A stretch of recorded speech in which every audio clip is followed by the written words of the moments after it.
Hello mga ka-trip, what's up? It's me again, ang inyong Kuya Rans. Welcome to Rans MTV.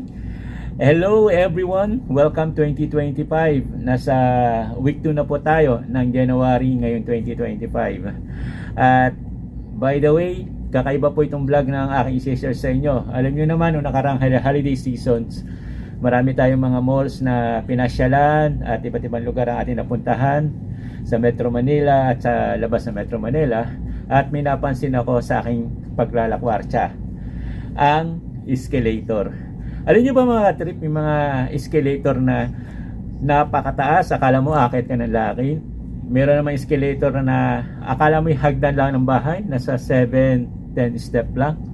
At iyan po ang aking i-share sa inyo mga ka-trip.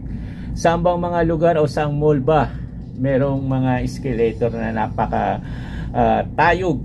Akala mo lilipad ka, akala mo pupunta ka ng bundok.